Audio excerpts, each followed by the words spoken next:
El siglo XVII español es el siglo de oro de la pintura. Una centuria que conoció a los más grandes maestros de nuestra historia. Velázquez, Zurbarán y Ribera marcaron los años de la primera mitad de aquel siglo con una pintura sobria y contenida, representativa de aquella España católica que luchaba por mantener su imperio unido bajo los últimos Austrias.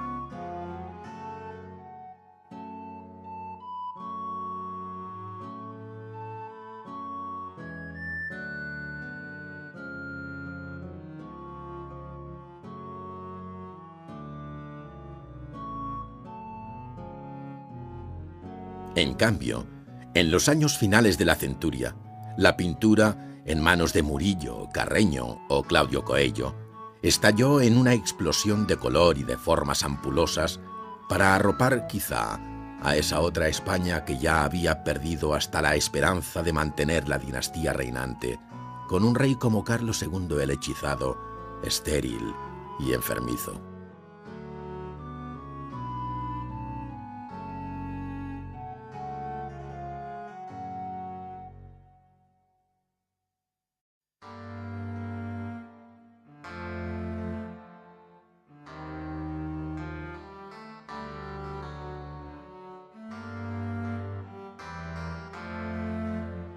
Si quien ha de pintaros ha de veros, si no es posible sin cegar miraros, ¿quién será poderoso a retrataros sin ofender su vista y ofenderos?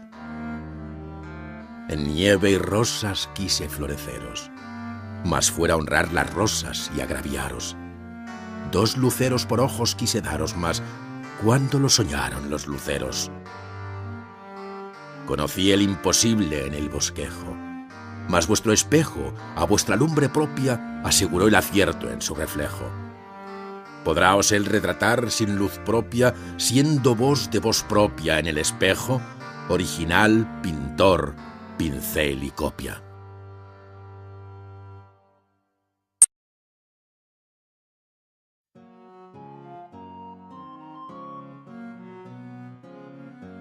Los más grandes nombres de nuestra historia de la pintura están ligados al siglo XVII. Al lado de Velázquez, Zurbarán o Murillo, que son, junto a Alonso Cano, los genios de la centuria, empalidecen pintores de la categoría de Fray Juan Rizzi y su hermano Francisco. De José Leonardo, a pesar de su sensibilidad para el cromatismo, o incluso del magistral Juan Carreño de Miranda y su discípulo Mateo Cerezo. Todos ellos crearon un universo pictórico elegante e inmortal, paralelo y a la vez contrapuesto al agonizante imperio de los Austrias.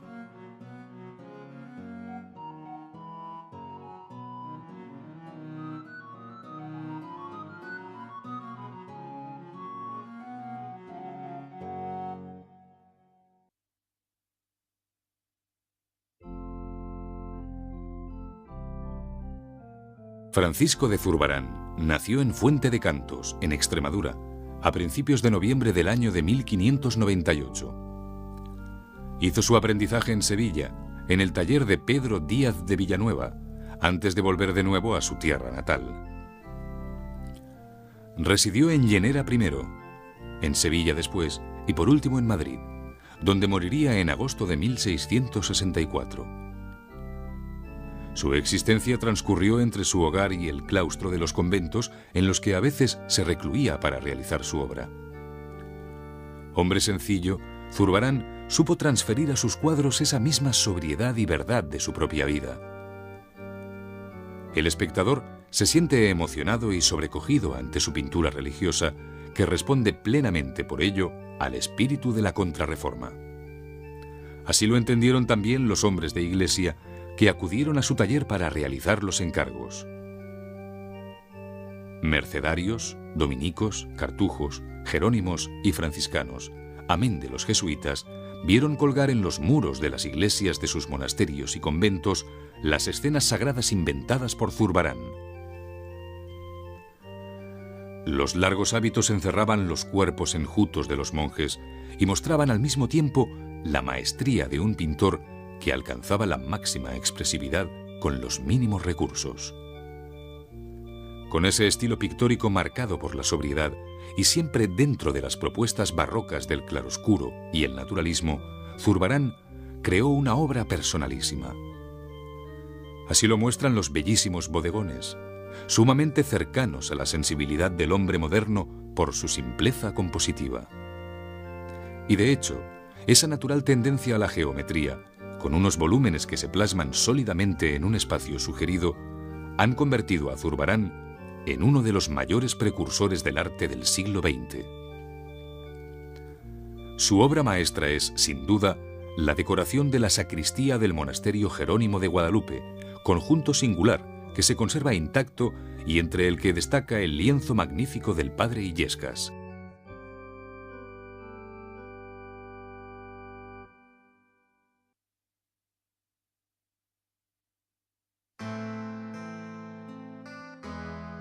Diego de Silva y Velázquez nació en Sevilla a finales del mes de mayo de 1599.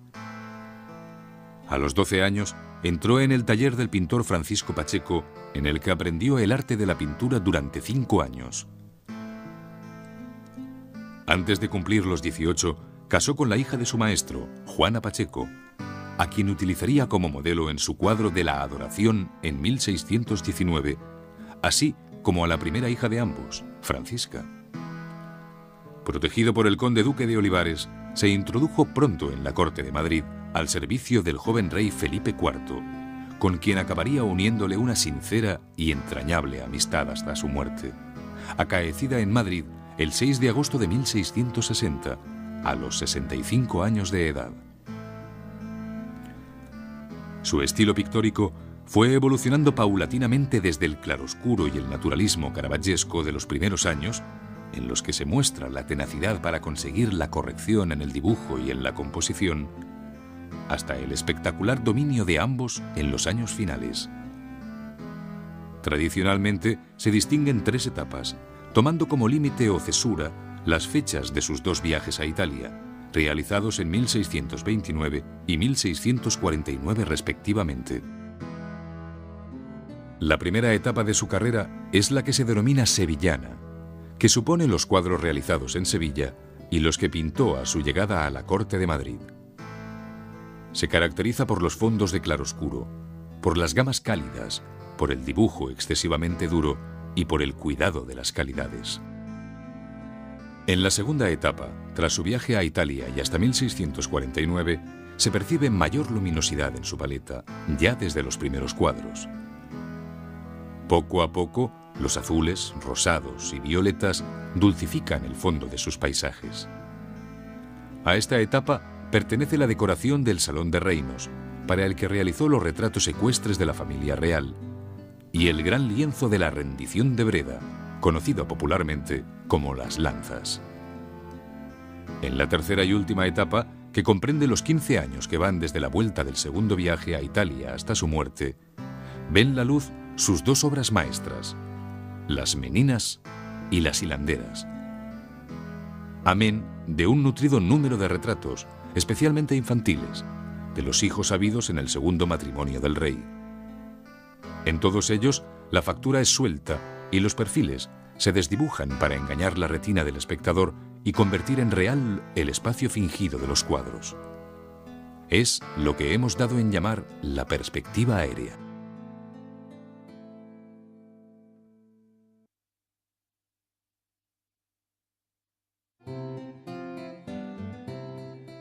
Bartolomé Esteban Murillo nació en Sevilla el último día del año 1617. 18 años más joven que Zurbarán o Velázquez, estaría destinado a ostentar la hegemonía entre la nueva generación de pintores sevillanos de la segunda mitad del siglo. Huérfano de padre y madre, apenas cumplidos los 10 años, a los 12 comenzó el aprendizaje de la pintura en el taller sevillano de Juan del Castillo. Residió siempre en Sevilla, y en ella murió en 1682, a consecuencia de una caída del andamio mientras pintaba. Formado en el realismo y en el tenebrismo que muestran sus primeras obras, Murillo supo escapar hacia donde le llevaban sus afanes estéticos y se convirtió en el contrapunto de la pintura recia de sus predecesores. Llevó a su arte pictórico el talante alegre de los pueblos del sur y la pintura religiosa, que es la más abundante y celebrada de su obra, supo mover a devoción de una manera distinta, pero no menos intensa, que la del realismo caravaggesco. La amabilidad de sus composiciones y la evanescencia de su colorido crearon un arte delicado y le convirtieron en el gran pintor de la Virgen y del Niño. Las vírgenes son bellas hasta el límite de la idealización. Los niños cobran vida desde la intensidad de una mirada conmovedora, y la gloria se abre ante el espectador una y otra vez en una eclosión de luces doradas. Murillo es un colorista excepcional, de factura rápida, y tiene en su haber una obra variada y abundantísima. Realizó lienzos de excepcional belleza e indagó con ojo despierto el mundo de los mendigos y pilluelos, aunque probablemente lo más conocido sea su interpretación de la Purísima Concepción, que pintó en 47 ocasiones, creando el modelo por excelencia de la Asunción de la Virgen a los cielos.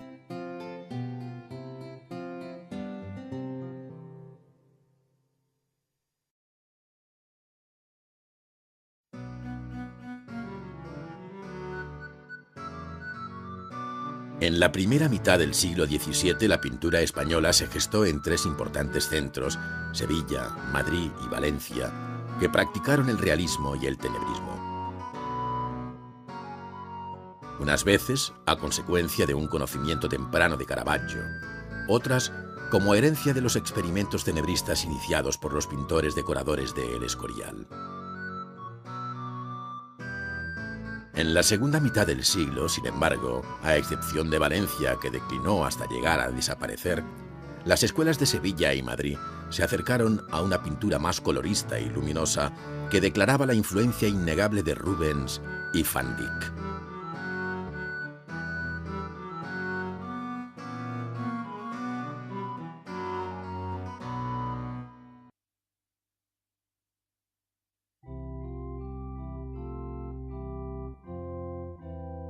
Valencia fue uno de los primeros centros de pintura en incorporar a sus lienzos el claroscuro y el naturalismo. La temprana fecha de la adopción de esta fórmula pictórica hace pensar incluso en una posible reacción simultánea a la que en Italia había llevado a cabo Caravaggio. Y en efecto, desde Navarrete el Mudo, a fines del siglo XVI, los maestros que habían trabajado en el monasterio de El Escorial y habían sido admiradores y seguidores de la pintura de Navarrete, se acercaron a un tenebrismo no tan radical como el italiano y que conservaba ciertas reminiscencias manieristas, pero con el que consiguieron obras monumentales de gran contraste y efectismo. Francisco Ribalta llevó este estilo, aprendido en El Escorial, a Valencia, donde se instaló en un taller que conoció un gran éxito a principios del siglo XVII. Sin embargo, no hay duda de que la figura señera de la escuela valenciana es José de Ribera. A pesar de que su vida transcurrió en Nápoles desde sus años juveniles, el hecho de haber nacido en Játiva y su posible formación primera con Francisco Ribalta explican que tradicionalmente haya sido incluido en la escuela española. Fue un pintor de profunda sensibilidad que elaboró una pintura densa, de estudiados golpes de color con los que iluminó poco a poco su inicial tenebrismo.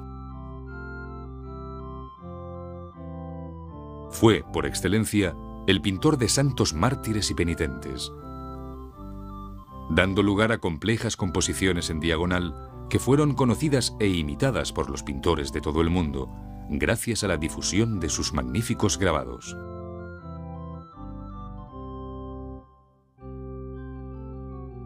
En su madurez, aclaró la paleta considerablemente, y de aquellos años se encuentran obras muy interesantes por su especial colorido, como la Purísima Concepción, que pintó para el altar mayor de las Agustinas de Salamanca y que supone, junto a las pintadas por Murillo, la creación de un nuevo modelo de representación mariana.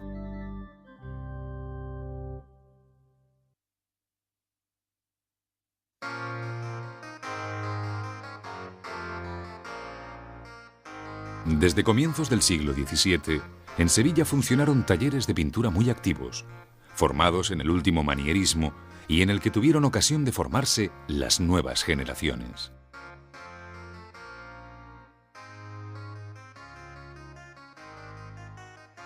La escuela sevillana alcanzó un alto nivel técnico y teórico. Y si en los primeros años de la centuria los grandes maestros no se ocuparon del tenebrismo, los pintores que ya se formaron en la primera mitad del siglo, como Zurbarán, Velázquez o Alonso Cano, hicieron su aprendizaje influenciados por las nuevas tendencias. El ambiente artístico de Sevilla estuvo, a lo largo de todo el siglo, abierto a cualquier novedad, aunque respetando siempre la proporción y la belleza clásicas. Las reuniones de hombres cultos, literatos y poetas en el taller de Francisco Pacheco o de Martínez Montañés dieron su fruto generando una inquietud intelectual en los jóvenes artistas plásticos. Esto hizo posible que, con el paso de los años, la pintura evolucionara hacia un barroco más colorista y luminoso. Bartolomé Esteban Murillo fue el más grande representante de este nuevo estilo vaporoso y delicado en que se refugiaría, fundamentalmente, la pintura de temática religiosa. Y lo haría sin despreciar por ello esa otra vertiente del naturalismo pictórico, de raigambre tan puramente hispánica, y que aún tuvo defensores del calibre de Valdés Leal. Así nos lo muestra la singular obra encargada a estos dos maestros en el Hospital de la Caridad de Sevilla. Unos y otros pintores confirieron una personalidad tan acusada a la escuela sevillana que la convirtieron en uno de los más importantes centros del arte español del siglo XVII.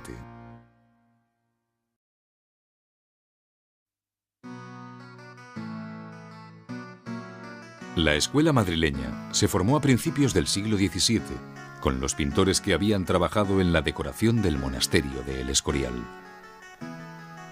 Por lo tanto, dominó en ella, en un principio, la tendencia a la estética del bajo renacimiento italiano. Pero el estilo evolucionó muy pronto y el claroscuro y el realismo se intensificaron, según los pintores iban teniendo conocimiento de las novedades creadas en Italia por Caravaggio.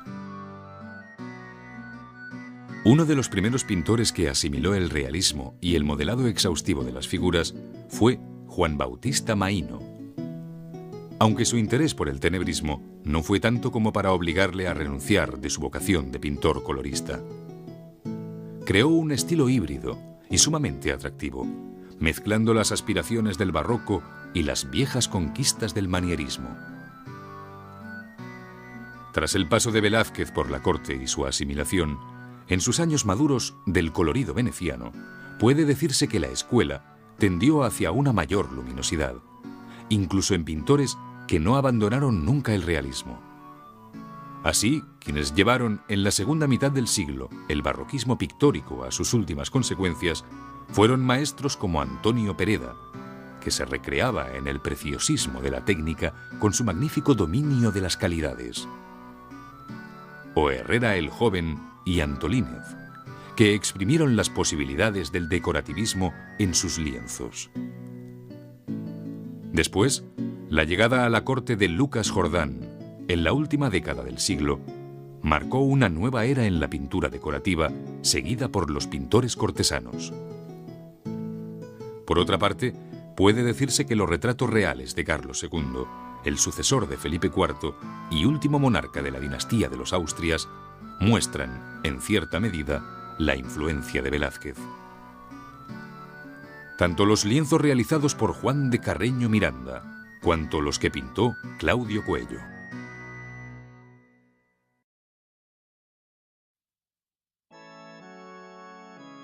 Los temas que trató la pintura barroca española fueron, en su mayor parte, de asunto religioso. La Iglesia era el mayor cliente, casi el único, y el sentimiento de la contrarreforma católica estaba arraigado con fuerza. La mística religiosa exigía la representación del milagro con testigos fiables que atestiguaran el prodigio y deseaba que se reflejara sin disimulos el dolor creíble de los santos martirizados. Frente a la temática religiosa, la pintura de género fue prácticamente anecdótica, y solo el retrato en manos de Velázquez alcanzó la riqueza cromática y compositiva propia de los cuadros de iglesia.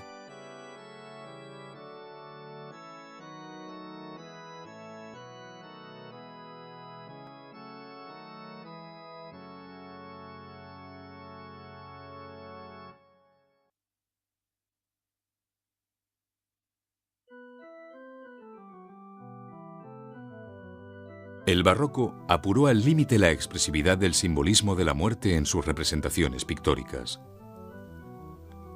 Todo el realismo derrochado en los cuadros de bodegón o de retrato llega a ser perverso cuando rodea y describe los atributos de la muerte. La intencionalidad del tema es más importante que la propia obra. Calaveras apiladas, esqueletos y relojes de arena. Cadáveres semicorruptos, insectos necrófagos. Todo un estudiado y nauseabundo universo aterrorizador se despliega ante el ojo del espectador y les sobrecoge. La temida guadaña ciega sin discriminación la vida de todos los mortales. Inictu oculi. En un abrir y cerrar de ojos, lo que fue deja de existir. Lo que es, ya nunca más será, y los cuerpos se corrompen en las húmedas bóvedas mortuorias o en la oscuridad de las tumbas. No importa el rango, no importan las riquezas, ni la belleza, ni aún la finura de espíritu. La muerte da al traste con todo ello. Ni más ni menos. La muerte es el fin de las glorias mundanas. Tanto hombres de Estado, reyes y papas, como filósofos, literatos y valientes guerreros, están hechos del mismo polvo que el más humilde de los labradores, y sus cuerpos han de regresar a la tierra.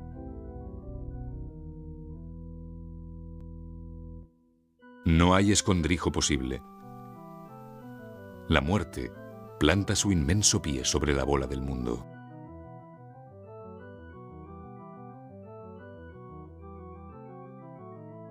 Juan Valdés Leal fue el gran intérprete de este sentimiento español de recrearse en la fealdad de la muerte, al realizar, para Miguel de Mañara, los dos lienzos de las postrimerías, que aún pueden verse en el lugar para el que fueron pintados, en la iglesia del Hospital de la Caridad, en Sevilla.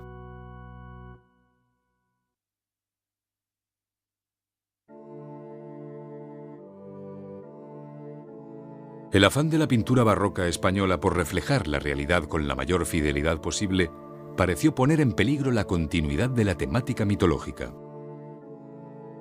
No era fácil compaginar mito con realidad, ni naturalismo con idealización. Los viejos dioses estuvieron en peligro de desaparecer, pero al igual que había sucedido con los personajes sagrados, también ellos fueron desmitificados y se representaron asemejándose demasiado a los mortales. Aún así, en España, durante el siglo XVII, son muy escasos los cuadros de temática profana, y especialmente los que aluden a la mitología, salvo en la obra de Ribera que, residiendo en Nápoles, realizó varios encargos para los virreyes. También Velázquez pintó asuntos de mitología para Felipe IV, pero el realismo velazqueño hizo que el séquito de Baco se convirtiera en un grupo de borrachos de taberna, mientras que la representación de Vulcano no le fue a la zaga. El desafortunado dios de los infiernos es un viejo tuerto y cojo, de piel reseca y enjuta, maltratada por el calor del yunque, de forma que en la fragua de Vulcano solo Apolo muestra su divinidad con la cabeza laureada y enmarcada por el resplandor del sol. El dios Marte no corre una suerte distinta. Maltrecho más parece un loco que se cree el dios de la guerra que un verdadero habitante del Olimpo. Por otra parte, en el encargo que se le hizo a Zurbarán para el Salón de Reinos sobre los trabajos de Hércules, tampoco el héroe mítico salió muy bien parado. Sin embargo, hay otro talante en los cuadros mitológicos que encierran una moraleja o enseñanza. Como ocurre con el lienzo de la fábula de Aracne, de Velázquez, llamado Las hilanderas, que no es otra cosa que una alegoría sobre la vanidad, personificada en Aracne, narrando el ejemplar castigo que le infligió Palas Atenea.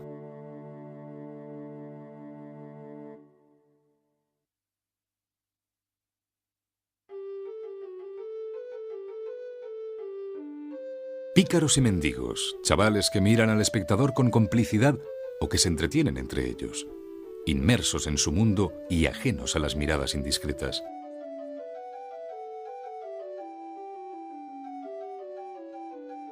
Aparecen por todas partes, acompañan los cuadros de iglesia o interpretan escenas populares.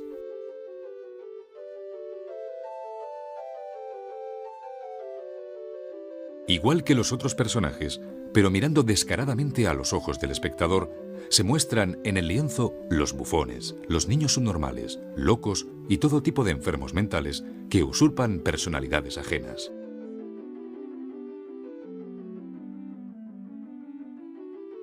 Esta es la consecuencia de aquel afán barroco de echar una ojeada en derredor, y este es, sin duda, el entorno que, al igual que en la narrativa, llama la atención de los pintores españoles.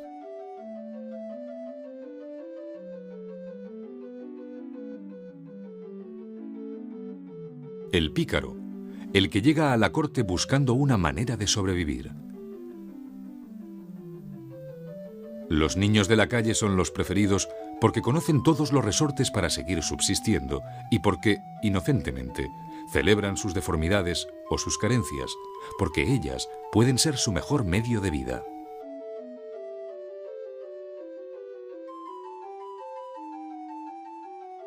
Estos entrañables personajes, con su carga de infinita humanidad, son quienes nos son presentados una y otra vez por los grandes pintores españoles.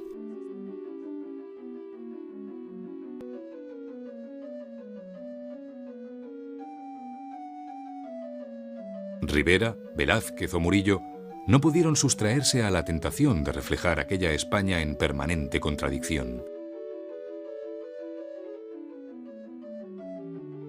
Los más grandes junto a los más insignificantes. Los reyes y los enanos compartiendo una misma existencia, el mismo espacio vital. Un mismo lienzo y aún un mismo destino. Observar impotentes el ocaso del imperio.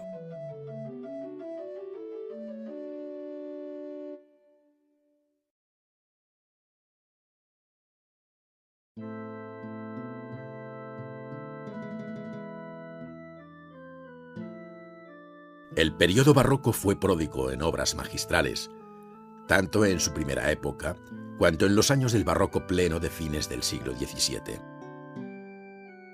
Así, La vieja friendo huevos o El aguador de Sevilla de Velázquez marcan el carácter hispano en la asimilación del tenebrismo, mientras Los niños de la Concha de Murillo muestran magníficamente en qué consistió el cambio, muy notable tanto en la técnica como en el espíritu de la nueva pintura religiosa.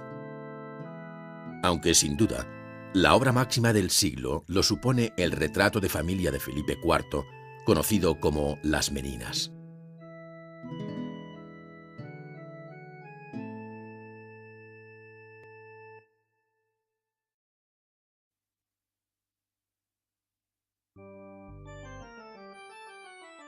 El martirio de San Andrés, pintado por José de Ribera entre 1627 y 1628, se encuentra actualmente en el Museo de Bellas Artes de Budapest. Es un óleo de poco más de 2 metros de alto por 1,83 de ancho y representa el momento en el que San Andrés está siendo atado al madero en forma de aspa sobre el que sufrió martirio. Mientras los verdugos llevan a cabo su ingrata y trabajosa tarea, un sacerdote pagano le muestra la imagen de Júpiter para obligar al condenado a renegar de su fe. El estilo del cuadro es el que corresponde al Ribera de primera época, en la que el tenebrismo todavía modela el cuadro con fuertes contrastes. El maestro inició su andadura en Valencia, probablemente bajo las enseñanzas de Ribalta, pero este cuadro muestra ya una cierta pericia y madurez dentro de su temprana fecha y recuerda vivamente a Caravaggio. En primer lugar, por la luz fuerte que, llegando desde el vértice superior izquierdo, incide claramente sobre el cuerpo del santo y lo modela con firmeza. En segundo lugar, por la voluntad de no mostrar ni el dolor ni lo cruento del acto del martirio. Y sobre todo, por ese interés por las texturas que, en el caso de Ribera, llegó a convertirse en una verdadera obsesión. Pieles rugosas que conseguía con una pintura compacta y poco oleosa, y unos pinceles de dureza inusual, que iban dejando la huella de su paso sobre el lienzo y que habían sido elaborados por el propio pintor. La composición del lienzo es muy simple, pero muy eficaz. El cuerpo desnudo y enjuto del santo corta el cuadro en dos zonas de sombra, buscando la diagonal a la manera en que Ribera solía componer sus escenas, tanto de grabado como de gran lienzo.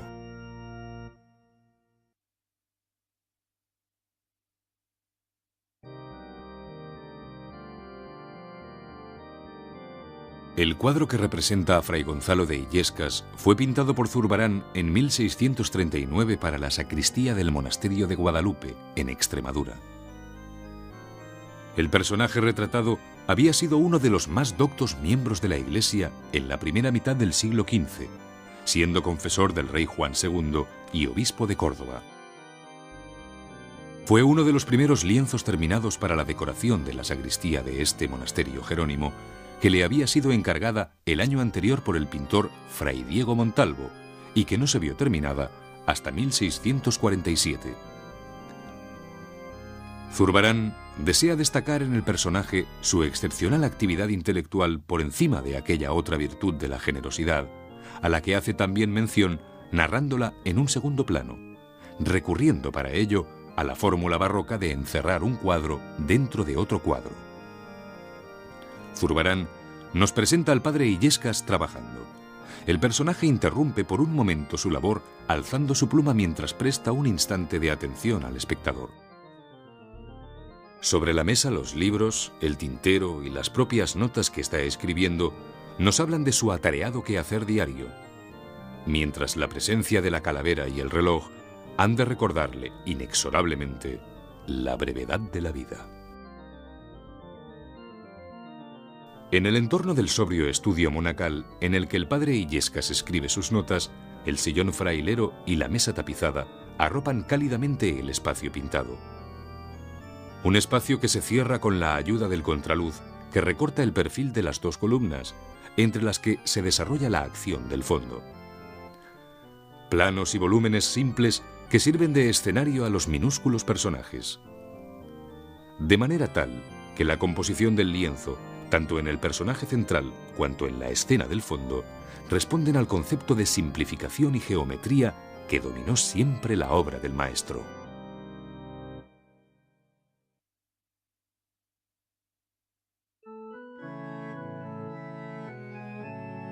El cuadro de la Sagrada Familia del Pajarito, que conserva el Museo del Prado de Madrid, fue pintado por Bartolomé Esteban Murillo, y es un claro exponente de la forma de interpretar el claroscuro que caracteriza la pintura del maestro sevillano en sus primeras obras. El cuadro, en óleo sobre lienzo y con unas medidas de 1,44 m por 1,88, representa una impronta cotidiana y hogareña.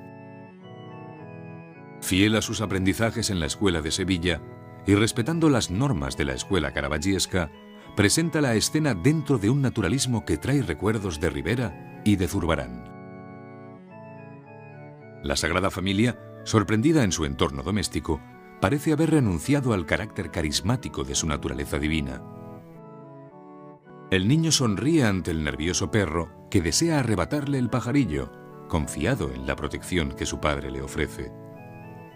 Y mientras, la Virgen mira tiernamente al hijo, sumamente complacida por la escena. Su lento hilar y el cesto de costura testimonian la rutina de la labor doméstica que la Virgen ejerce como cualquier otra madre de familia. El deseo de acercar las personas divinas al hombre de la calle, que inició en arte Caravaggio, está aquí superado por ese otro deseo de enternecer con una pintura emotiva que, a veces, ha sido tachada de sensiblera. La composición del cuadro va determinada por la potente diagonal que forman las figuras conjuntas de San José y el Niño Jesús, y está marcada por la secuencia lumínica del perro y los rostros de los dos personajes. La penumbra se extiende en torno a las figuras y el espacio de la estancia se intuye porque ha sido sugerido por los dos elementos de trabajo que quedan sutilmente iluminados: la rueca de la Virgen a un lado y al otro la herramienta que descansa junto al vértice del banco de carpintero de San José.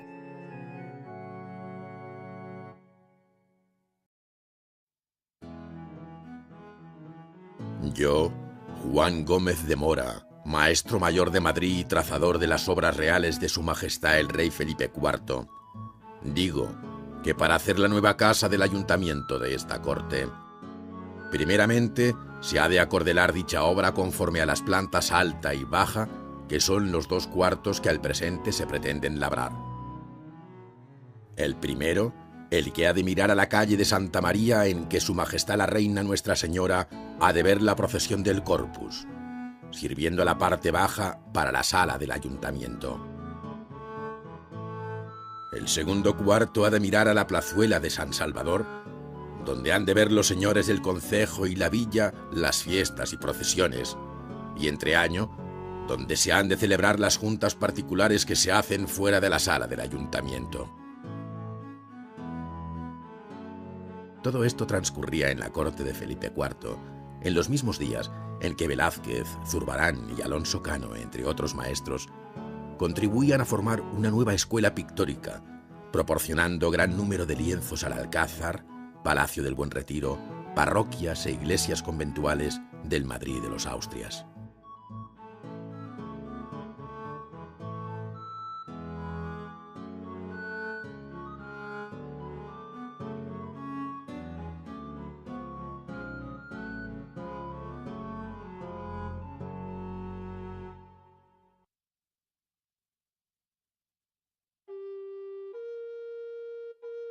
El cuadro conocido hoy como Las Meninas fue titulado en su día La Familia y el retrato de la infanta Margarita con sus damiselas de honor y una enana. En realidad lo que representa el lienzo es la familia creada en segundas nupcias por el rey Felipe IV. Una corta familia compuesta en aquel momento por el matrimonio real y la única hija de ambos, Margarita Teresa, que en aquel momento era la heredera del trono de España. Quizá por ello, el monarca y su jovencísima esposa Mariana de Austria se reflejan en el espejo del fondo de la sala y dejan el protagonismo del cuadro familiar a la pequeña infanta. En torno a la niña se reúne todo el séquito infantil. En primer lugar, las 2 damas portuguesas o meninas, como se llamaba a las adolescentes pertenecientes a la nobleza portuguesa, que tenían el privilegio de acompañar a la personita real en sus juegos, mientras, dada su mayor edad, vigilaban también su integridad. Se unen a ellas en los divertimentos infantiles la enana llamada Maribárbola y el niño, también enano, Nicolasillo Pertusato, bufones deformes ambos adscritos a este séquito infantil y que, según la costumbre de los Austrias, convivían muy de cerca con sus señores. Por último, cerrando el curioso grupo y a modo de escoltas, 2 adultos responsables de toda aquella chiquillería, doña Marcela de Ulloa y un guardador de damas.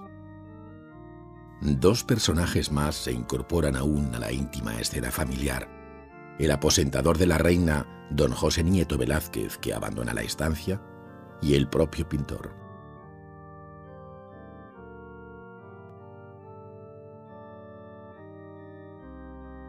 Es una tarde luminosa en la que el sol cae al oeste entrando por las ventanas del Alcázar. Velázquez está pintando un retrato de los reyes en esta estancia que él mismo había decorado y que había pertenecido a las habitaciones privadas del difunto hijo del rey, Baltasar Carlos. La mirada de los personajes delata que los reyes se encuentran al otro lado del lienzo, justamente donde está también el espectador. La pequeña infantita acaba de entrar en la estancia, donde la ha conducido el aposentador de la reina, y mira extrañada la compostura de sus padres, que están posando inmóviles para un rígido retrato oficial. Está tan intrigada que no hace el menor caso a sus complacientes meninas que se aprestan a atenderla. María Agustina Sarmiento le ofrece un vaso de agua como adivinando la sed de la niña tras su corta siesta, e Isabel de Velasco inicia ante ella una graciosa y estudiada reverencia que denuncia su juvenil coquetería. Nicolasillo, por su parte, empuja con el pie a León, el mastín de la infanta, que despierta de su siesta contrariado. El pintor, mientras, aprovecha el revuelo originado por la súbita irrupción de la niña en la sala y se aleja un instante del lienzo para analizar más reposadamente a sus modelos sin bajar por ello el pincel ni soltar la paleta. Para justificar precisamente la presencia de Velázquez en la estancia, es por lo que el cuadro ha sido compuesto de forma tan compleja. El pintor tenía que representar la sala completa, y por eso acaba generando un extraño espacio envolvente que acoge al propio espectador, atrapado entre el pintor y los reyes. No es una fórmula nueva en pintura. Los pintores flamencos lo habían ensayado con maestría situando también un espejo en el fondo de la estancia pintada, como en el matrimonio Arnolfini de Van Eyck. Lo que sí es nuevo y sorprendente es la perfección con la que puede llegar a hacerlo Velázquez. Desde sus cortos 5 años, Margarita Teresa mira inquisitivamente a sus padres. 4 personajes más lo hacen desde el lienzo, y todos ellos parecen atravesar al espectador con la mirada que va directamente al fondo del espacio sugerido, justo al otro lado de la habitación, donde están los monarcas. La perspectiva de la estancia responde a la perspectiva arquitectónica dibujada por el propio Velázquez cuando decoró estas salas.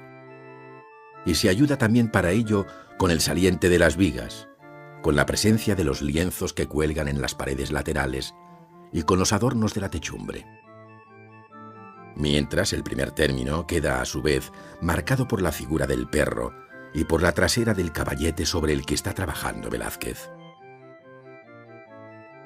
Es en esos claros límites en los que sus figuras se mueven con desenfado, no sin antes haber ensayado para ello Velázquez innumerables posibilidades, como demuestran las radiografías del lienzo, que constatan el traslado de algunas figuras de una parte a otra de este escenario creado para ellas. La presencia de una luz no homogénea y excepcionalmente real, que cae sobre telas y carnaciones de forma discriminada, haciéndolas vibrar en distinto grado, es lo que crea esta sensación de verdad que irradia el cuadro y que Palomino definió con brevedad y puntual acierto cuando afirmó que esta obra es verdad, no pintura. Es esa gradación de los planos de luz, realizada tan sutilmente, la que va modelando las formas y generando una atmósfera cambiante. A esta difícil fórmula pictórica es a la que se ha dado en llamar perspectiva aérea.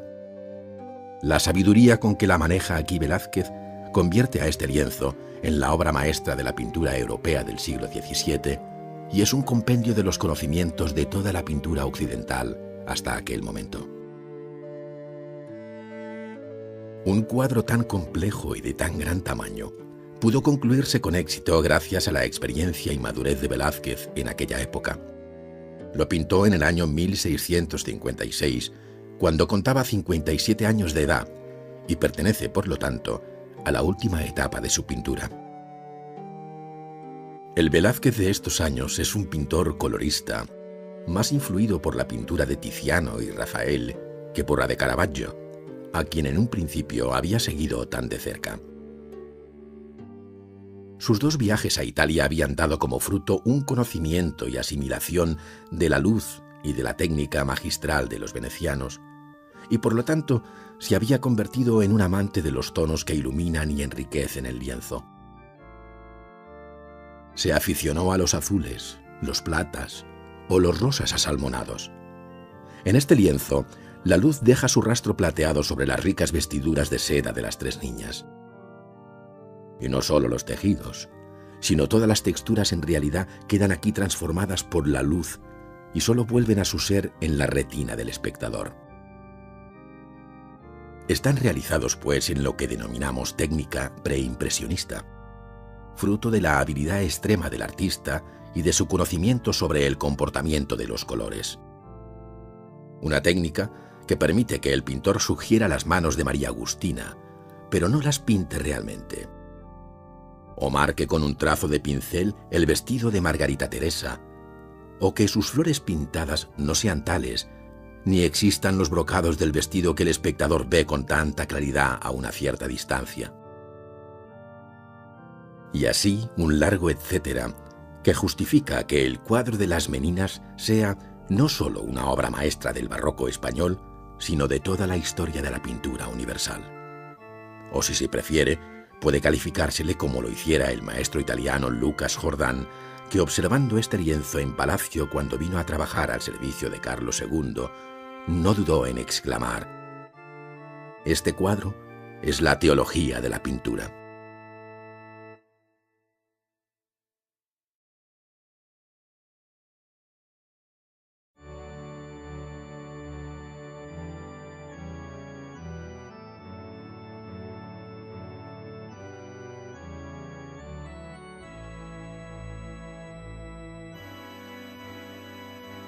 La representación del objeto tridimensional ha sido siempre el gran reto de la pintura.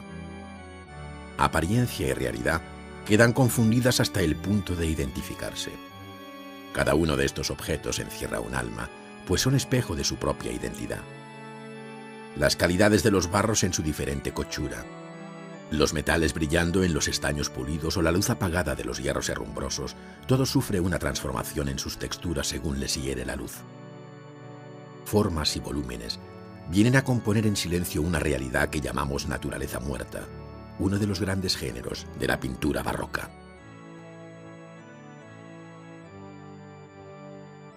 Una llama que alumbra, una calavera o un libro se suman con frecuencia a estas visiones que recuerdan lo fugaz de la vida. Frente a ella, la naturaleza ha sido pródiga en objetos de bellas formas orgánicas procedentes del mar, muy distintas en su color y textura a los fabricados por el hombre. Pero fueron los ricos frutos de la tierra los que utilizó el pintor para la composición de los bodegones, destinados a decorar los comedores de las casas y palacios del siglo XVII. La pintura española cuenta en su haber con una larga nómina de pintores que dedicaron al bodegón una atención especial. Es el caso de Sánchez Cotán y Felipe Ramírez, con sus inconfundibles cardos apoyados en el ángulo de la ventana, o de Cerezo y sus naturalezas muertas, aparentemente desordenadas.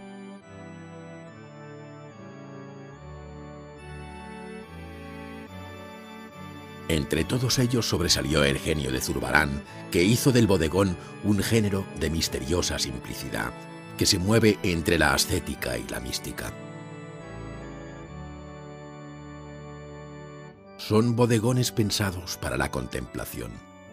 Son obras que, partiendo de la realidad material de las cosas, elevan el pensamiento hacia lo efímero de la existencia humana. La vida y la muerte que, al paso implacable del tiempo, hacen de los objetos un mundo de vanidades, según recoge en sus lienzos Antonio Pereda.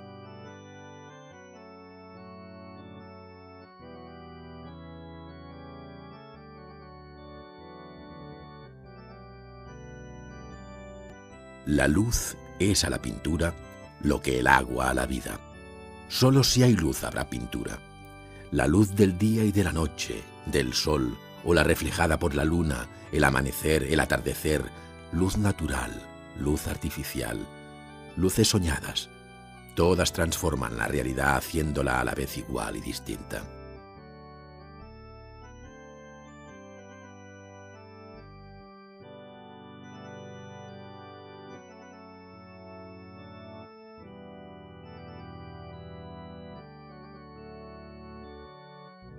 Con sus útiles y sirviéndose del pincel como instrumento de referencia y medida, el pintor se dispone a encajar sobre el lienzo ya preparado con una imprimación cálida las figuras del recipiente de cristal con vino, la copa y la jarra de metal que tiene ante sí.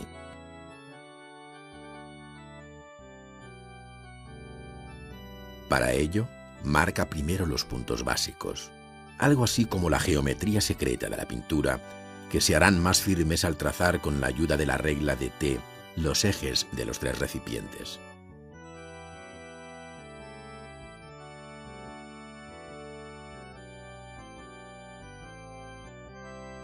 Sobre estas líneas, y siempre con sanguina, señala la altura de sus partes fundamentales para mejor proporcionar los 3 objetos de forma individual, pero sin perder de vista que también deben guardar la misma escala que tiene uno respecto a otro en los modelos reales que tiene delante sobre la mesa.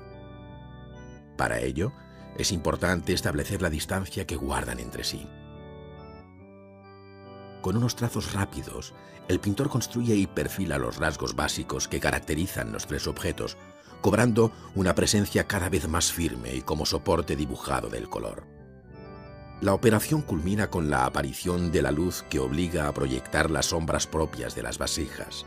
Se intuye el volumen y nace una nueva sensación de espacio.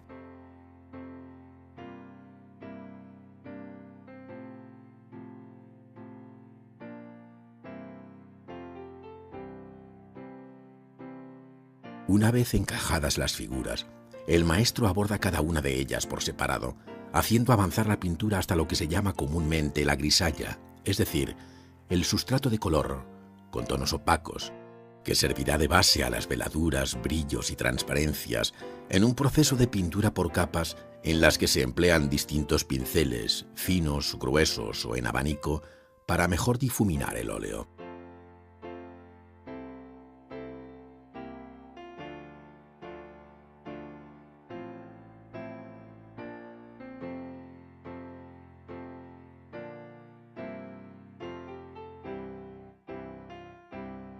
Este proceso se repite en la copa y en la jarra, donde se puede intuir la importancia decisiva de la grisalla en relación con la etapa más delicada de la aplicación del color.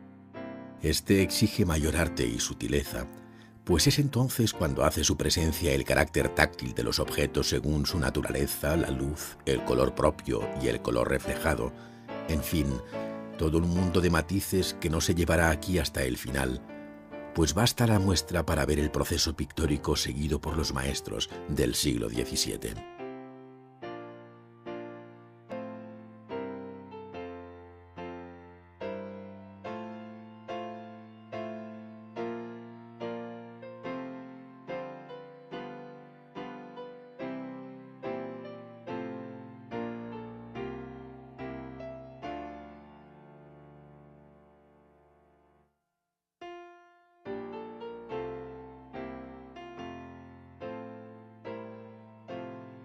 Una de las operaciones más curiosas para quien no conoce los preliminares de la pintura es sin duda la preparación del lienzo en el taller, que comienza por recibir una o varias manos de aguacola a fin de restarle porosidad al tejido y darle un apresto que no tiene el lino en su estado natural.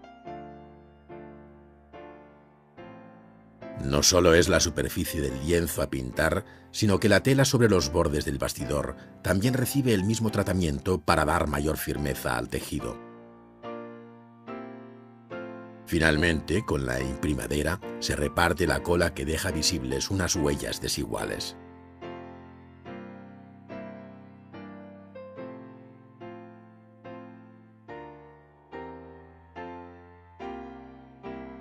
Los maestros del barroco español llamaban aparejar el lienzo a la imprimación de la tela, esto es, a la delgada capa de color neutro que servirá de asiento a la pintura propiamente dicha.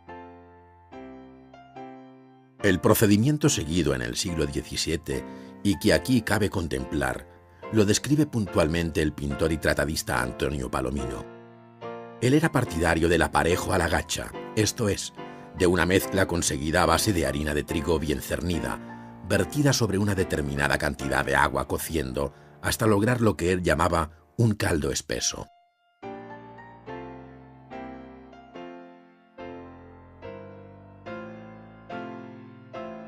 Como si de una verdadera receta de cocina se tratase, después se le añade algo de aceite de linaza a discreción, advirtiendo Palomino que nunca se emplee aceite de comer, porque es muy perjudicial a la pintura y la hace tomarse.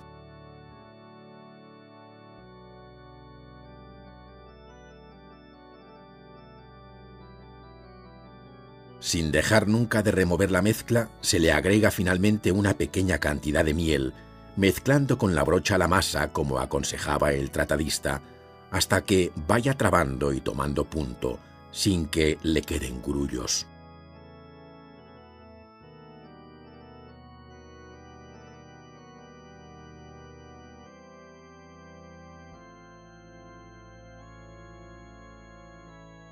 Con esta mezcla, se dan unas manos al lienzo ayudado de la imprimadera, tendiendo la gacha, comenta Palomino, y apurándola de suerte que no quede cargada, sino que tape los poros todos del lienzo y descubra los hilos, porque lo cargado hace cascarilla y salta con el tiempo.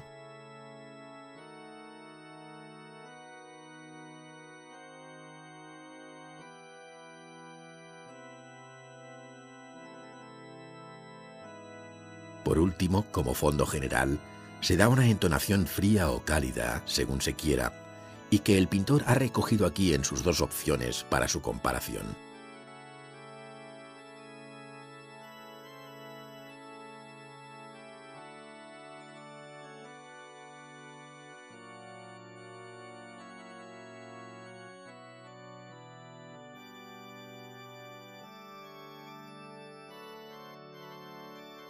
Con las primeras luces de la mañana, el pintor prepara en su estudio los materiales para hacer un bodegón, siguiendo los antiguos procedimientos, pero sobre una composición más libre y actual, donde mostrar la diferente textura, brillo y color de los objetos elegidos y que previamente ha dispuesto sobre una mesa en relación con la luz que recibirá desde la ventana.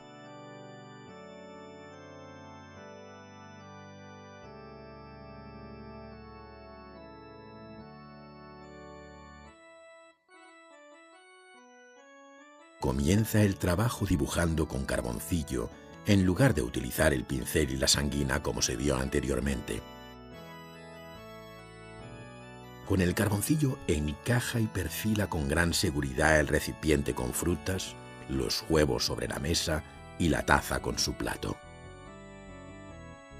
Pasa luego un trapo sacudiendo el polvo del carboncillo para que no manche las primeras pinceladas que refuerzan el dibujo anterior, iniciando las sombras y manchando los fondos y zonas que quedarán ensombrecidas según el origen y dirección de la luz.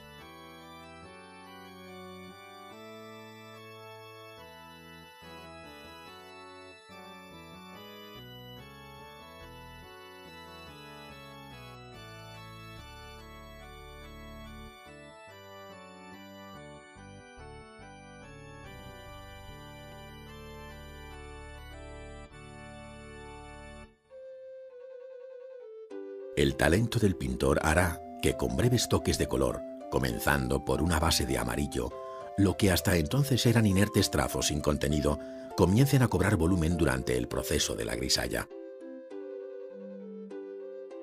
El color y la luz ayudan a distinguir ya los huevos morenos de los blancos.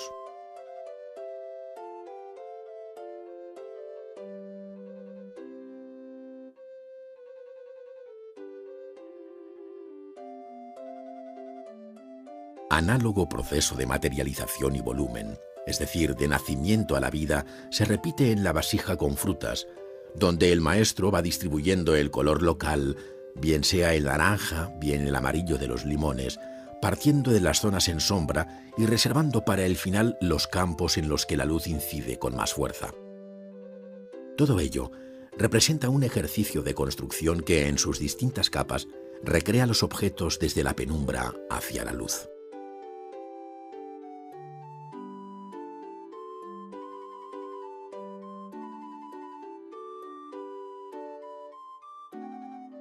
La taza conoce el mismo camino, y lo que antes fue el simple perfil de un objeto es ahora materia densa, que el pintor aborda con distintos pinceles, poniendo especial cuidado en aquella parte en la que la luz cobra un protagonismo especial.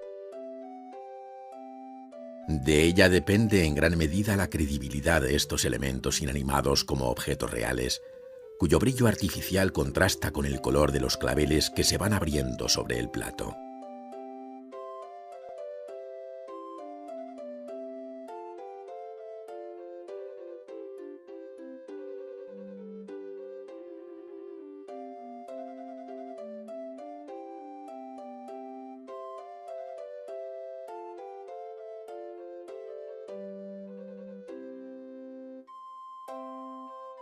El tiempo real de la ejecución de la pintura exige muchas horas delante del caballete hasta hacerla avanzar por igual. Una vez completa la grisalla, el artista se dispone a acometer la fase más delicada si cabe, pero cuyo resultado depende de la anterior etapa. Nos referimos a la terminación de la obra, que se verá aquí de modo parcial, donde es fundamental el control de la luz y del color.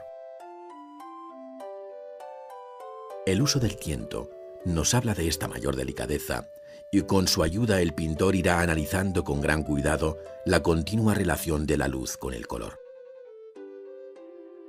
Los objetos se comportan como espejos que reflejan la luz, pero una luz coloreada que incidirá en los demás objetos de su entorno. Así, la presencia de un nuevo color, como pueda ser el verde intenso de la hoja, alterará el clima cromático del conjunto, donde desde el punto de vista lumínico nada se sustrae a este juego continuo de luz, de la sombra y del color. Los breves toques de pincel señalan los detalles más nimios de la hoja con realismo extraordinario, lo cual exige una mirada atenta del modelo para obtener todos los matices en que se descompone el verde sobre la superficie tersa de la hoja.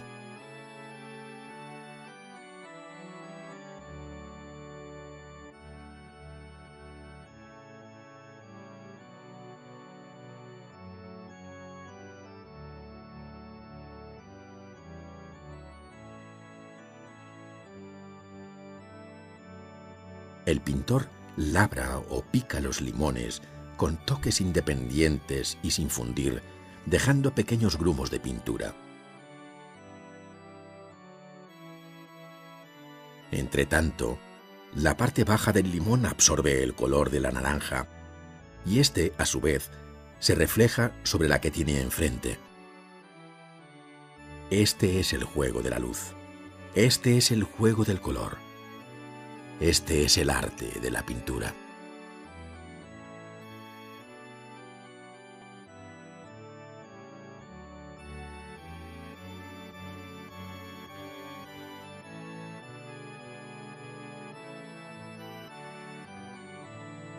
La grisalla avanza igualmente sobre la frágil cáscara de los huevos, donde el pintor hace la sutil distinción de su color. Comienza en la sombra para dar más fuerza a los segundos planos, hasta definir en la rugosidad de su textura uno de los huevos morenos. Allí la luz mate contrasta con el brillo que se manifiesta en el punto culminante de la luz, en ese breve pero definitivo toque de blanco.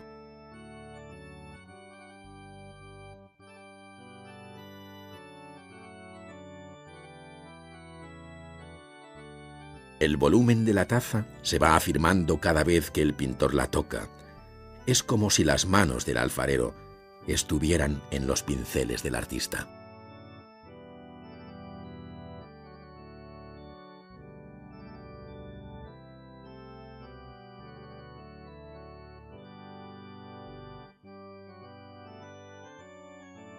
En lugar de un punto de luz, la taza necesita una larga línea de reflejo lumínico que conservará hasta el final, contribuyendo a afirmarla al igual que sucede en el plato, donde un rápido toque le dará ser. Otro tanto ocurre con los claveles, donde nuestro pintor, con un gesto impresionista, hace realidad el recortado pétalo de las flores.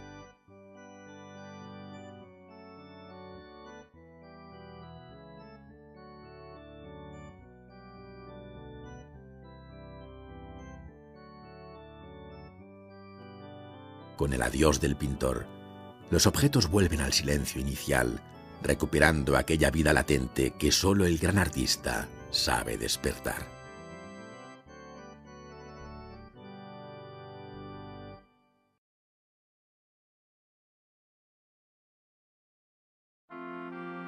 La Adoración de los Magos, pintada por Juan Bautista Maino y hoy en el Museo del Prado, formaba parte del retablo que el pintor hizo para la iglesia del convento dominico de San Pedro Mártir, en Toledo. Su ejecución data de 1613, cuando el pintor se decidió a ingresar en la Orden de Santo Domingo en aquel mismo convento. Los efectos tenebristas y los intensos colores bajo una luz blanca y purificadora caracterizaron su pintura. El pintor Juan Sánchez Cotán ingresó en la Orden Cartuja en 1603, dedicándose a pintar lienzos para las Cartujas del Paular y Granada con historias de la Orden. Un año antes de dar aquel paso, hizo este bodegón del Cardo y las Perdices, adquirido por el Museo del Prado en 1993, en el que se advierte una singular maestría en la composición, cuyo esquema repetirán otros maestros. Felipe Ramírez fue el pintor que siguió más fielmente los modelos de Sánchez Cotán, según puede verse en el bodegón del Museo del Prado, pintado en 1628. El cardo, colocado sobre el alféizar de la ventana, suaviza aquel ángulo, al tiempo que refleja con fuerza la luz recibida desde el lado opuesto. Una copa dorada, conteniendo unos lirios, una perdiz y 2 racimos de uva, completan este mundo de calidades y colores captados con un gran realismo. Juan Rizzi ingresó en los benedictinos en 1628, pintando desde entonces varios ciclos con la historia de la orden para sus distintos monasterios. Del de San Millán de la Cogolla, en La Rioja, procede el lienzo de la Cena de San Benito, hoy en el Museo del Prado, con efectos claramente tenebristas y con un excelente, aunque sobrio, bodegón sobre la mesa. El pintor Francisco Ribalta, establecido en Valencia en 1599, pintó un gran número de obras para distintas casas religiosas de aquella región. Así, hacia 1620, hizo para los capuchinos de Valencia el lienzo de San Francisco confortado por un ángel músico, hoy en el Museo del Prado. La composición en diagonal, el realismo de los pies y manos del santo, así como la lámpara de aceite y el libro sobre la mesa, son algunos de sus rasgos más notables. El lienzo de Cristo abrazando a San Bernardo, hoy en el Museo del Prado, procede de la Cartuja valenciana de Portacoeli, en cuya celda prioral estuvo hasta la desamortización de 1836. Fue pintado por Francisco Ribalta en una línea de grandeza que anticipa las obras de Ribera. En la escena, Cristo baja de la cruz acogiendo a San Bernardo en su beatífico éxtasis, bajo una fuerte luz que recorta sobre el fondo oscuro el hábito del santo y el cuerpo del crucificado. El pintor valenciano José de Ribera vivió en Italia desde 1611, donde produjo su extensa obra. A la etapa más influida por el tenebrismo de Caravaggio pertenece el cuadro de San Sebastián y Santa Irene del Hermitage de San Petersburgo. La composición se ciñe a un triángulo en el que destaca el cuerpo de San Sebastián que Irene cura al observar que todavía vive, después de haber sido asaeteado. De 1632 data el escultor Ciego Gambazo, pintado por Ribera y actualmente en el Museo del Prado. Se ha querido ver en esta obra un retrato del escultor Giovanni Gambassi, pero también se ha interpretado como una alegoría del tacto, pues el personaje recorre con los dedos de las manos los detalles de la célebre cabeza del Apolo de Belvedere, en el deseo de captar su excepcional belleza. El sorprendente realismo del rostro ciego y la luz de buscados efectos tenebristas caracterizan esta obra. Las formas abiertas y los teatrales efectos de luz para resaltar tan solo las figuras, características ambas de la gran pintura barroca, se dan en el cuadro Ticio pintado en 1632 por Ribera. En el mito clásico, Ticio fue condenado por Zeus por intentar violar a Letona, a ser devorado por 2 buitres que picotean sus entrañas, que siempre se regeneran. El cuadro estuvo en el Alcázar de Madrid, después en el Buen Retiro y finalmente en el Museo del Prado. En el altar mayor de la iglesia del convento de las Agustinas Descalzas de Salamanca se encuentra este gran lienzo de algo más de 5 metros de altura que representa a la Inmaculada Concepción acompañada de los atributos de las letanías. La obra fue pintada hacia 1635 por Ribera, atendiendo al encargo del conde de Monterrey y virrey de Nápoles. En este lienzo, Ribera va superando el tenebrismo inicial para convertirse en un extraordinario colorista. Aunque este cuadro, pintado por Ribera en 1639, es conocido como el Martirio de San Bartolomé, en realidad se trata del Martirio de San Felipe. En él son de destacar las formas abiertas de la composición, el equilibrio entre masas y fuerzas, la monumentalidad prestada por los elementos arquitectónicos, la concepción grande de la forma, el realismo vulgar de los tipos y la riqueza del color. El cuadro, que estuvo en el Alcázar de Madrid, se halla en el Museo del Prado. El sueño de Jacob, que su autor firmó y fechó en 1639 con estas palabras, Giuseppe de Ribera, español, recoge el episodio del Génesis en el que Jacob, huyendo de su hermano Esaú, se quedó dormido.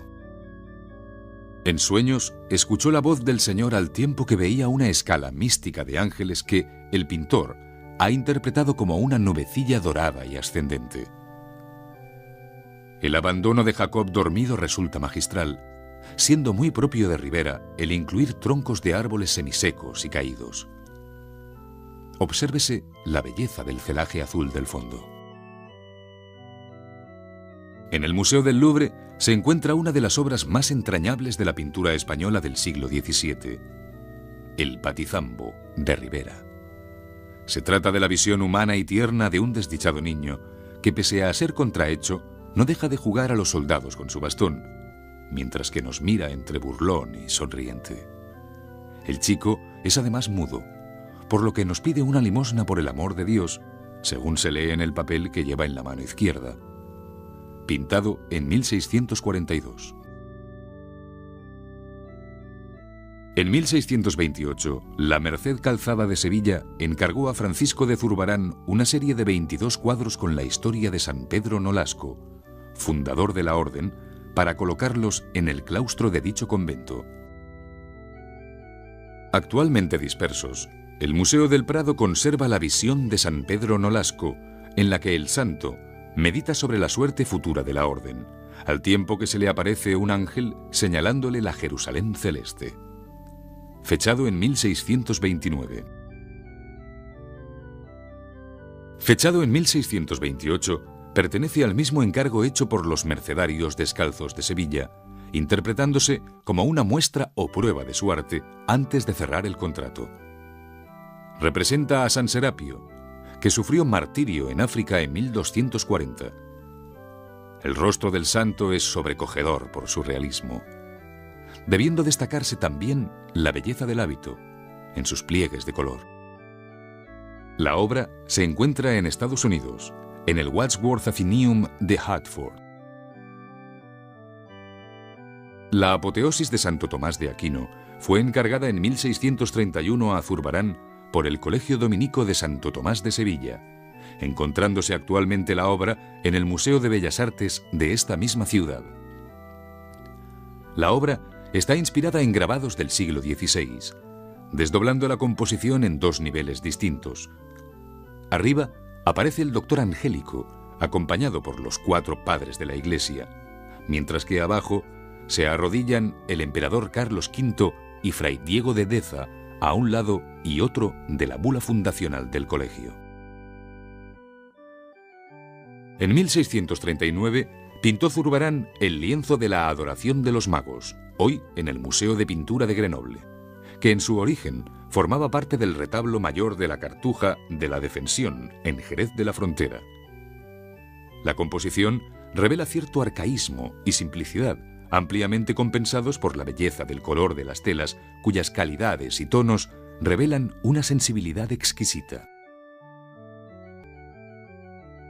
En 1639 firmó Zurbarán un contrato con los jerónimos del monasterio de Guadalupe para pintar una serie destinada a la sacristía, donde actualmente aún se puede contemplar. El pintor debía representar varios episodios de la orden jerónima entre los que se encuentra la despedida del padre Juan Carrión, donde el lenguaje de las actitudes y gestos de los compañeros de la orden hacen muy elocuente el silencio que pesa en la escena. De nuevo la luz hiriendo los hábitos crea un mundo de original belleza. Aunque de fecha discutida, se suele situar en torno a 1655 el encargo hecho a Zurbarán de los cuadros para la sacristía de la Cartuja de las Cuevas de Sevilla, hoy en el Museo de Bellas Artes de esta ciudad. Los asuntos hacen referencia a episodios de la historia de la orden, como este de San Hugo en el refectorio, una de las obras más características del pintor por su sobria simplicidad y orden.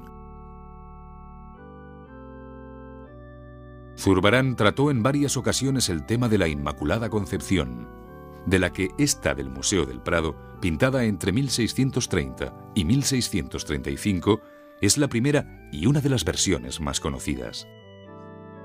La Virgen aparece muy aniñada, con las manos en actitud de oración, vistiendo una túnica rosa y un manto azul, distribuyéndose a los lados y en el bajo los símbolos de la letanía mariana. Entre las obras de Zurbarán que conserva el Museo del Prado se encuentra el Bodegón de Cacharros, una de las naturalezas muertas más conocidas de toda la historia de la pintura. No cabe mayor simplicidad en la ordenada colocación de los objetos, a los que la luz hace brillar de forma distinta en su propia materia. En esta imagen, más allá de su exigente realismo, se percibe un aliento de ascética espiritualidad. El Milagro del Pozo, pintado con una técnica muy suelta por Alonso Cano durante su estancia en Madrid antes de 1651, recoge el prodigio de la salvación de un niño por mediación de San Isidro el Labrador. Este hizo subir el agua hasta rebosar el brocal del pozo, devolviéndolo salvo a su madre. Viendo la calidad excepcional del dibujo y del color, Palomino ya sentenció en el siglo XVIII que el cuadro en sí era el verdadero milagro. Procedente de la desaparecida iglesia de Santa María, se conserva actualmente en el Museo del Prado. En una primera etapa de la obra de Murillo, se observa su interés por el realismo tenebrista, al que se incorporan tipos y tonos pardos que recuerdan a Ribera.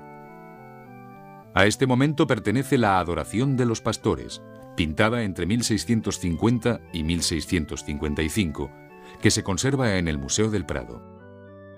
Frente a la idealización de la Virgen y el Niño, los pastores muestran un aspecto rudo y vulgar, de verdaderos campesinos, tratados con gran naturalismo y un dibujo firme basado en el natural. El descanso en la huida a Egipto del Hermitage, pintado por Murillo, revela el cambio producido en su obra con el paso del tiempo. La paleta se ha ido aclarando al tiempo que la técnica se ha hecho más suelta. La luz natural va ganando terreno en los fondos y paisajes, si bien, en los primeros términos, se mantienen valores lumínicos que recuerdan el artificio del claroscuro. El tema de la Inmaculada conoció varias versiones a través de los pinceles de Murillo, siendo muy conocida la Inmaculada Concepción de Sul, llamada así por habérsela llevado este mariscal del ejército de Napoleón del Hospital de Venerables Sacerdotes de Sevilla. Adquirida más tarde por el Louvre, pasó en 1941 al Museo del Prado. Siempre se ha subrayado la belleza de la composición ascendente en medio de una equilibrada armonía de luz, forma y color plenamente barroca. Los niños de la Concha de Murillo encarnan uno de los hallazgos pictóricos más populares del artista. El niño Jesús ofrece agua en una concha a San Juanito, el precursor, también niño, que toma el agua al tiempo que inicia una reverencia apoyado en la cruz, cuyo rótulo dice en latín: «He aquí el Cordero de Dios». Este observa la escena completando el triángulo de la composición, que recuerda esquemas más renacentistas que propiamente barrocos. Dentro de la esfera infantil, y como contraste con el mundo angélico pintado por Murillo, este artista sevillano se acercó a los bajos fondos de pícaros y mendigos con un interés casi cervantino. El lienzo de los muchachos comiendo fruta de la antigua Pinacoteca de Múnich, pintado entre 1770 y 1675, es un buen ejemplo de aquel ejercicio de realismo exigente, mezclado con una amable comprensión hacia estos desheredados, cuyas escenas representan el contrapunto más agudo de la gran pintura heroica y religiosa. La etapa sevillana del joven Velázquez se caracterizó en este tipo de composiciones, con figuras de medio cuerpo y una mesa con un bodegón bajo una luz de gran intensidad, reforzando la plasticidad de los objetos. Así ocurre en El almuerzo del Hermitage, pintado entre 1617 y 1623, donde se advierte el carácter experimental e indagador de la pintura, tanto en la representación de los objetos inanimados como en la de las diferentes edades de sus protagonistas.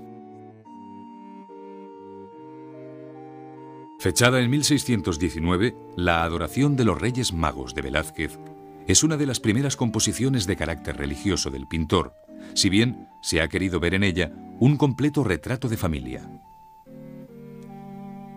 Así, la Virgen tendría los rasgos de su mujer, Juana Pacheco, hija de su maestro Francisco Pacheco, cuyo rostro correspondería al del rey de más edad a la izquierda, mientras que el más joven de los magos sería un autorretrato del propio pintor. Se conserva en el Museo del Prado. Procedente del convento de San Plácido, de Madrid, el Cristo de Velázquez que conserva el Museo del Prado encarna una de las imágenes más sobresalientes de la religiosidad española del siglo XVII.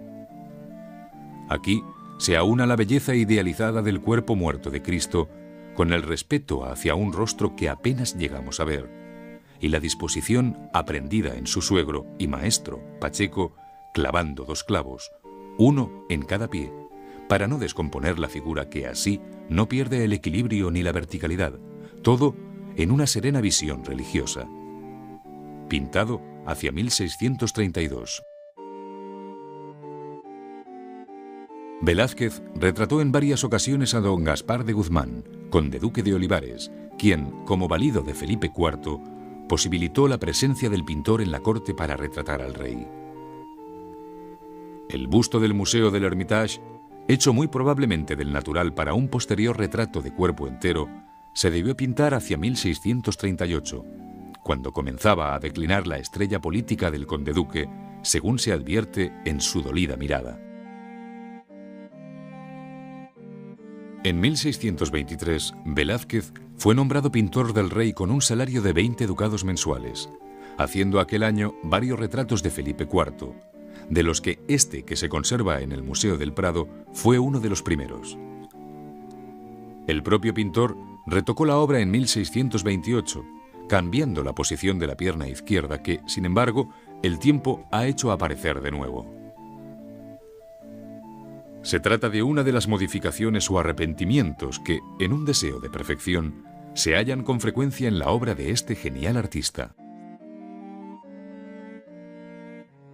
El retrato ecuestre del príncipe Baltasar Carlos, muerto prematuramente en 1646, aparece aquí a la edad de 6 años y fue pintado por Velázquez para una sobrepuerta del Salón de Reinos del Buen Retiro hacia 1635.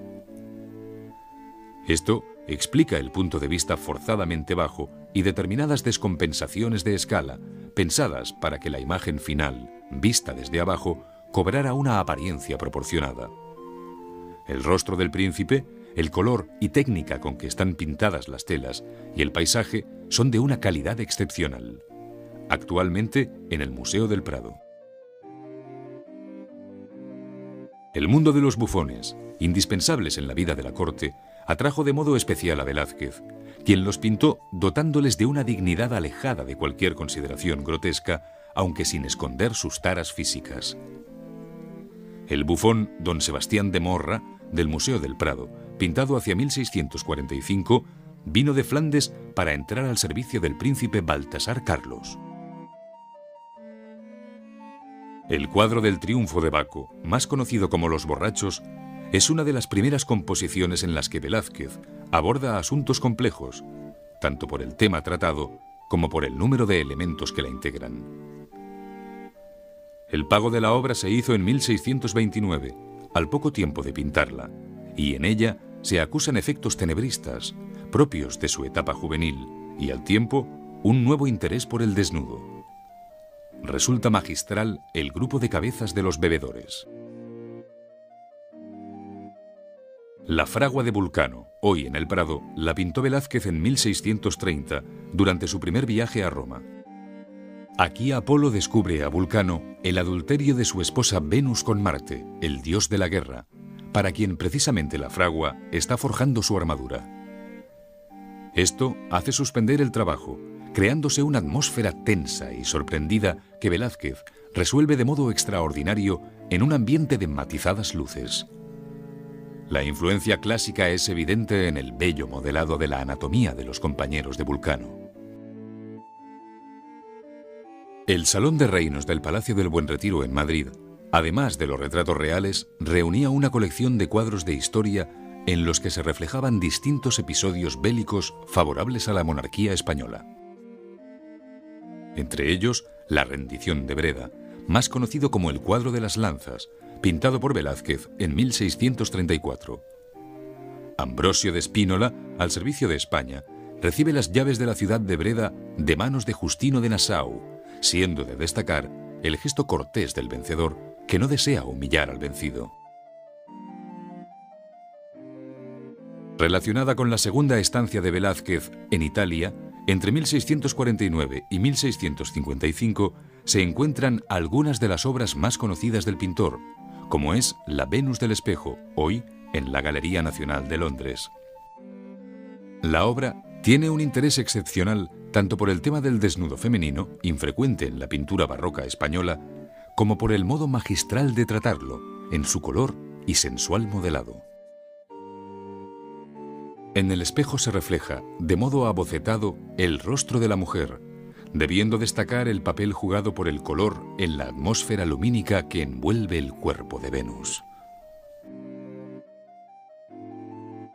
Hacia 1651, Velázquez pintó la enigmática obra de las hilanderas o fábula de Aracne, que inicialmente estuvo en el Buen Retiro y hoy se encuentra en el Prado. En un ambiente de trabajo, varias mujeres están hilando y devanando madejas para el futuro tejido de tapices, alguno de los cuales ya ha acabado y representando el rapto de Europa. Contemplan otras mujeres al fondo. En esta obra se ha querido ver la contienda de Palas con la hábil tejedora Aracne, a la que la diosa castigó convirtiéndola en una araña por haber inmortalizado en sus tapices las debilidades de Júpiter. Las grandes composiciones de Velázquez esconden con frecuencia la intención última de su pintura. Las Meninas no escapan a esta situación, donde además de ser un original retrato de familia, el pintor, valiéndose de un espejo, ha jugado con el espacio y con el espectador, no dudando en incorporarse él mismo, sobre cuyo pecho luce la cruz de la Orden de Santiago, ennobleciendo así su oficio de pintor. La obra, pintada en 1656 y cima de la historia de la pintura, se encuentra en el Museo del Prado.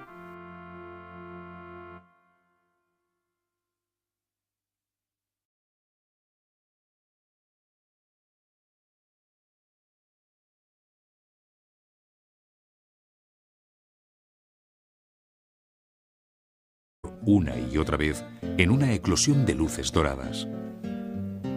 Murillo es un colorista excepcional, de factura rápida, y tiene en su haber una obra variada y abundantísima.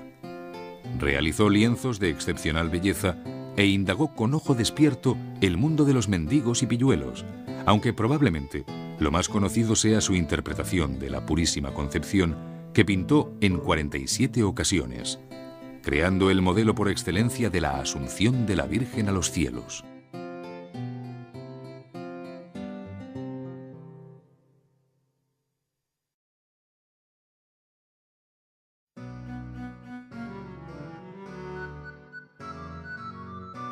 En la primera mitad del siglo XVII, la pintura española se gestó en tres importantes centros, Sevilla, Madrid y Valencia, que practicaron el realismo y el tenebrismo.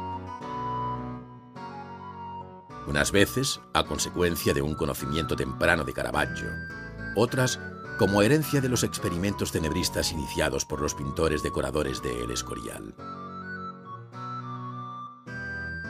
En la segunda mitad del siglo, sin embargo, a excepción de Valencia, que declinó hasta llegar a desaparecer, las escuelas de Sevilla y Madrid se acercaron a una pintura más colorista y luminosa que declaraba la influencia innegable de Rubens y Van Dyck.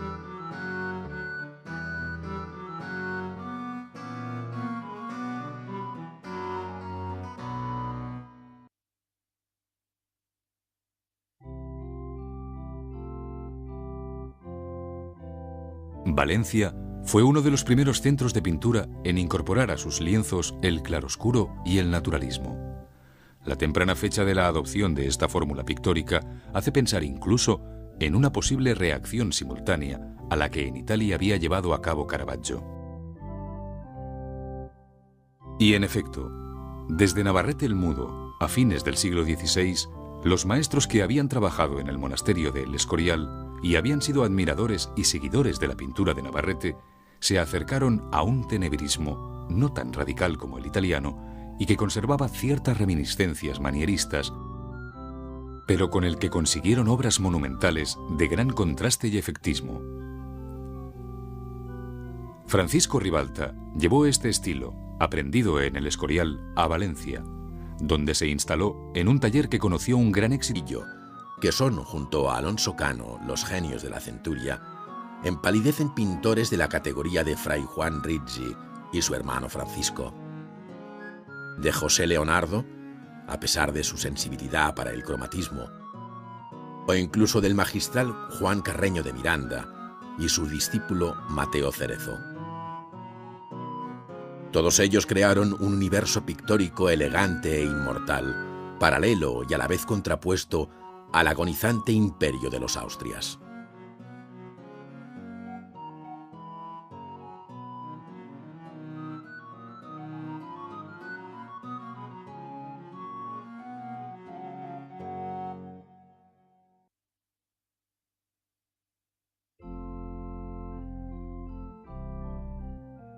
Francisco de Zurbarán nació en Fuente de Cantos, en Extremadura, a principios de noviembre del año de 1598. Hizo su aprendizaje en Sevilla, en el taller de Pedro Díaz de Villanueva, antes de volver de nuevo a su tierra natal.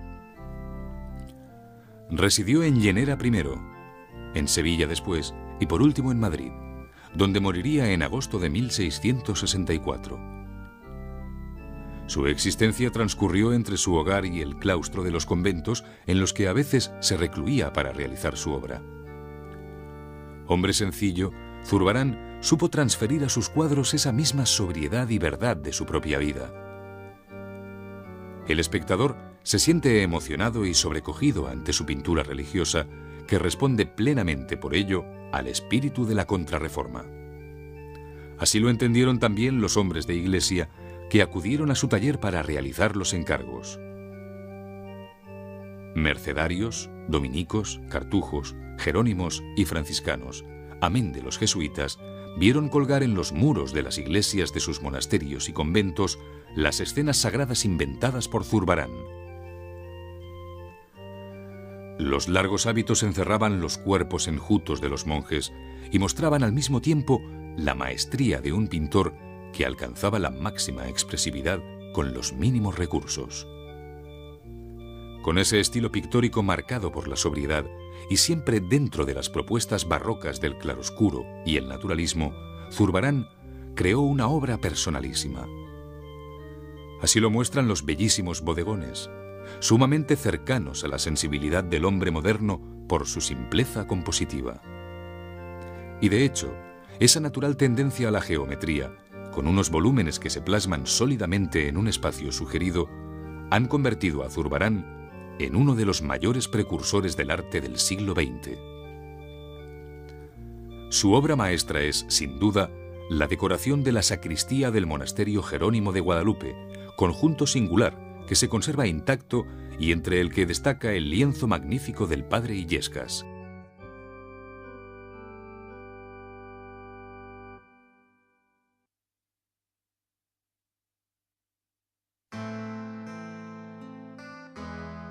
Diego de Silva y Velázquez nació en Sevilla a finales del mes de mayo de 1599. A los 12 años entró en el taller del pintor Francisco Pacheco, en el que aprendió el arte de la pintura durante 5 años.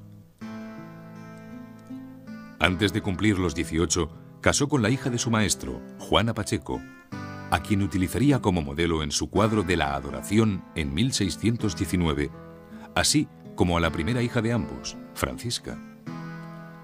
Protegido por el conde duque de Olivares, se introdujo pronto en la corte de Madrid al servicio del joven rey Felipe IV, con quien acabaría uniéndole una sincera y entrañable amistad hasta su muerte, acaecida en Madrid el 6 de agosto de 1660, a los 65 años de edad.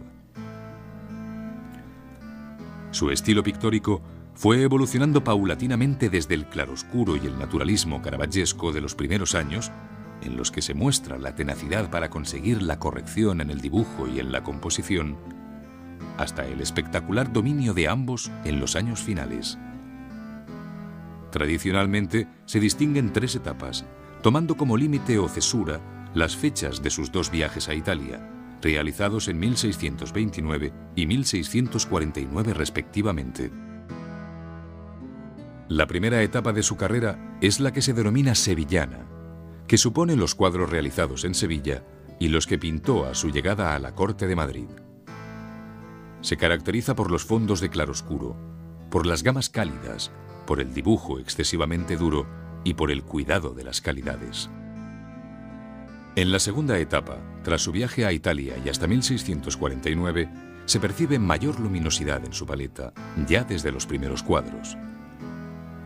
Poco a poco, los azules, rosados y violetas dulcifican el fondo de sus paisajes. A esta etapa pertenece la decoración del Salón de Reinos, para el que realizó los retratos ecuestres de la familia real, y el gran lienzo de la Rendición de Breda, conocido popularmente como Las Lanzas. En la tercera y última etapa, que comprende los 15 años que van desde la vuelta del segundo viaje a Italia hasta su muerte, ven la luz sus 2 obras maestras, Las Meninas y Las Hilanderas. Amén de un nutrido número de retratos, especialmente infantiles, de los hijos habidos en el segundo matrimonio del rey. En todos ellos, la factura es suelta y los perfiles se desdibujan para engañar la retina del espectador y convertir en real el espacio fingido de los cuadros. Es lo que hemos dado en llamar la perspectiva aérea.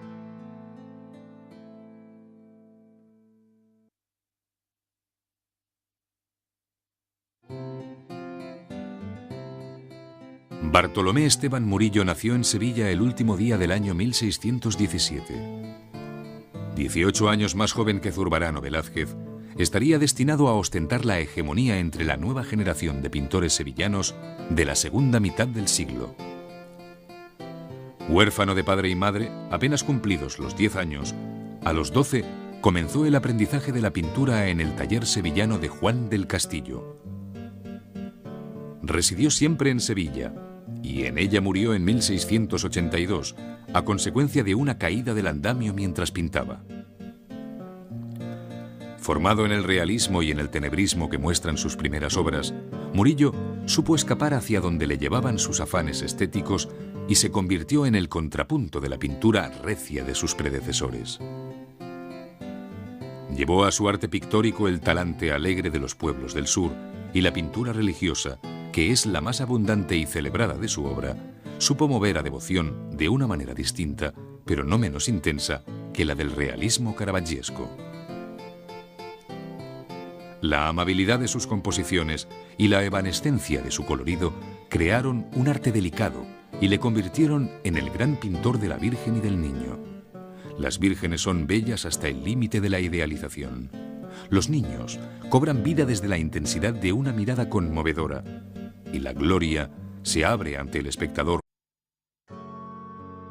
El siglo XVII español es el siglo de oro de la pintura. Una centuria que conoció a los más grandes maestros de nuestra historia. Velázquez, Zurbarán y Ribera marcaron los años de la primera mitad de aquel siglo con una pintura sobria y contenida, representativa de aquella España católica que luchaba por mantener su imperio unido bajo los últimos Austrias.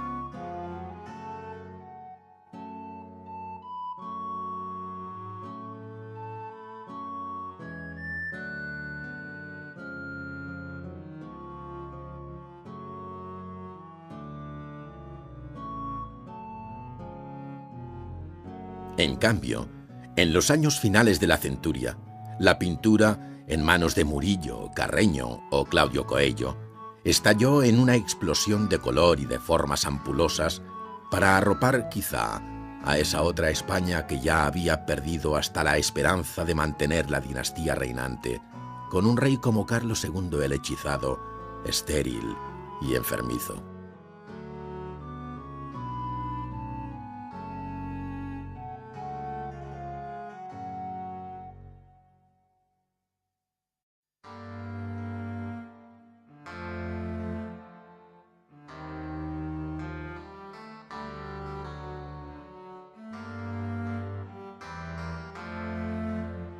Si quien ha de pintaros ha de veros, si no es posible sin cegar miraros, ¿quién será poderoso a retrataros sin ofender su vista y ofenderos? En nieve y rosas quise floreceros, mas fuera honrar las rosas y agraviaros. 2 luceros por ojos quise daros, mas ¿cuándo lo soñaron los luceros? Conocí el imposible en el bosquejo, mas vuestro espejo a vuestra lumbre propia aseguró el acierto en su reflejo. ¿Podráos él retratar sin luz propia, siendo vos de vos propia en el espejo? Original, pintor, pincel y copia.